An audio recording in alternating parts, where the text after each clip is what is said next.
Hi, I'm Mike Hamilton. This is NewsJacker.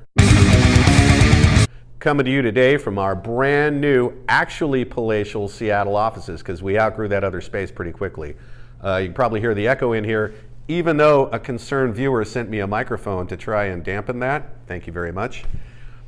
What I want to talk about today are some different things around information security that I think we need to be paying attention to. The first is net neutrality. Today is the 13th, tomorrow is December 14th, and that's going up for a perfunctory vote with the FCC. Their argument is that ISPs are not telecoms, so they can't regulate them. They need to invest more, so we need to make sure that they have additional revenue streams, and this will stimulate competition and not squash it. On the face of it, nothing could be further from the truth.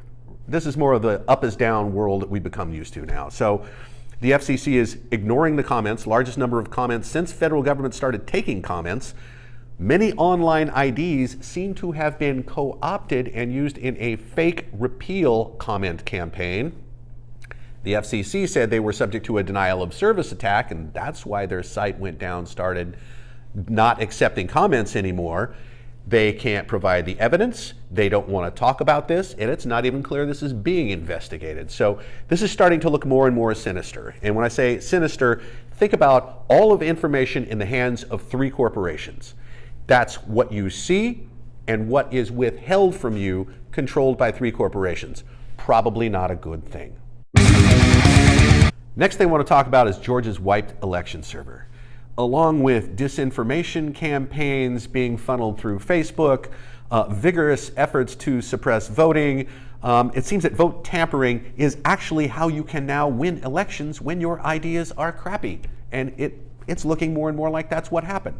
The registration data was hosted on the same server as the vote tabulation database, the software used to program ballots, and the passwords for the voting machines and the administrators were all exposed to the internet. It's likely something happened here, but nobody knows because we can't even get the FBI to tell whether or not they're investigating this.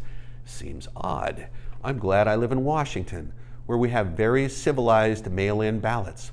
Paper is king. Finally, I just want to talk about an article that went into CSO Magazine that you might want to check out. We talked here about some of the forces that are getting us to market-based security and security as a competitive differentiator. Quickly, those are lawsuits. C-suites are very afraid of gross negligence, not so much of SQL injection.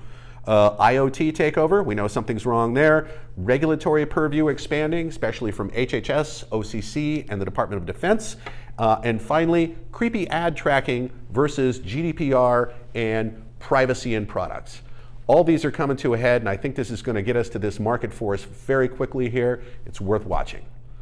I'm Mike Hamilton. This is NewsJacker.